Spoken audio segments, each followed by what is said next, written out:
Usually women weld रहते हैं तो वो ज़्यादा सामने आती नहीं है, बट मैं उनका कंट्रीब्यूशन दिखाना चाहती हूँ। महिला सशक्तिकरण को बढ़ावा देने के लिए कश्मीर की एक कलाकार शाफिया शफी ने अपनी कला के माध्यम से समाज को परिभाषित किया। उन्होंने कई प्रतियोगिताओं में भाग लिया और अपनी कला के लिए पुरस्कार भी जीते। औपचारिक प्रशिक्षण की कमी के बावजूद उन्होंने घाटी में लोकप्रियता हासिल की है। Badru Nisab Bhatt, a resident of Srinagar city in Jammu and Kashmir, has chosen an offbeat and peaceful method of expressing her solidarity with religion in general and Sufism in particular. The 20-year-old is using her painting skills to express her Sufi thoughts. Bhatt credits her grandfather for introducing her to Sufism.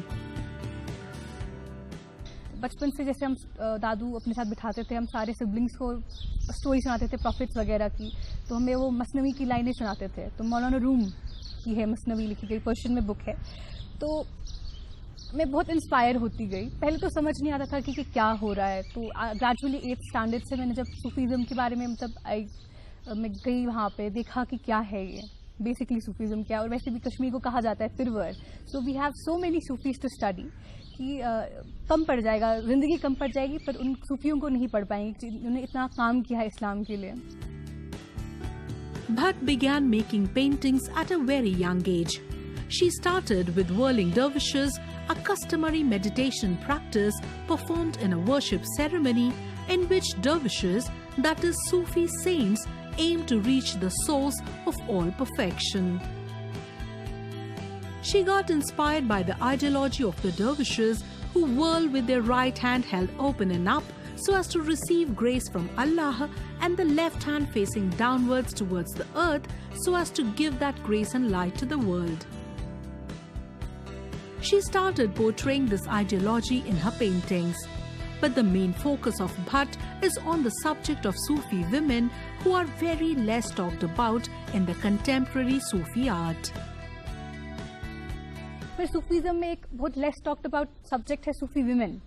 मैं उस पर ज़्यादा focus कर रही हूँ, क्योंकि जब मैंने मटेरियल में पढ़ती हूँ सूफीज़म के बारे में, तो मैंने सोचा कुछ मटेरियल ढूंढूँ तो उससे मैं इंस्पायर होकर कुछ पेंटिंग्स पेंट कर सकूँ। तो मैंने जब ढूंढने की कोशिश की तो कश्मीर में ललदेद मिलते हैं, हब्बा खातून का जिक्र होता है। हब्बा खातून तो उतनी सूफी इस पे नहीं है।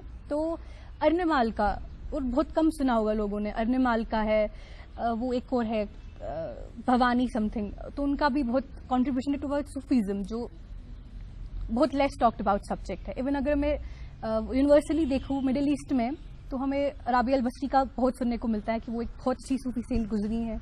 अच्छा, फातिमा निशापुरी, इवन जो बहुत बड़े ऊंचे शेख और मुर्शिद रह चुके थे, उनकी शेख और मशाइख सूफी लेडीज रह चुकी, जैसे जुन्नून मिस्री हैं, उनकी फातिमा निशापुरी ऑफ मक्का उनकी मुर्शिद रह चुकी, उनसे सीखा है उन्होंने। तो उनका मतलब बहुत कंट्रीब्यूशन है, बट यूजुअली विमेन वेल्ड रहते हैं तो वो ज़्यादा सामने आती नहीं है, बट मैं उनका कंट्रीब्यूशन दिखाना चाहती हूँ।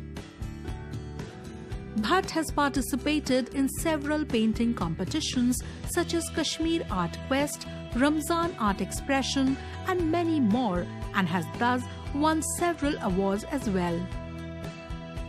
Her paintings have also been exhibited in Turkey and Australia, and major exhibitions are on the cards in the coming days. Bhatt is thankful to her parents and teachers for all their support and encouragement.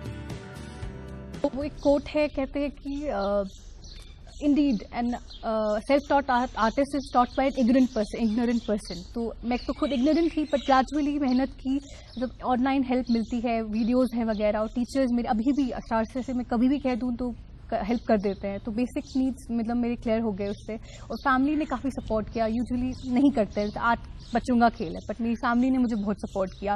मतलब my dad, उनसे कह दूँ canvas लाने हैं, colours लाने, तो वो ला के दे देते हैं, और खुद भी मैंने इस पर मेहनत की, तो तभी जाके ये हासिल हुआ। The way Bhatt is expressing her Sufi thoughts through her artworks is really laudable. She has turned out an inspiration for the people who have a different perspective of looking into the world and just want to spread love and peace through their work.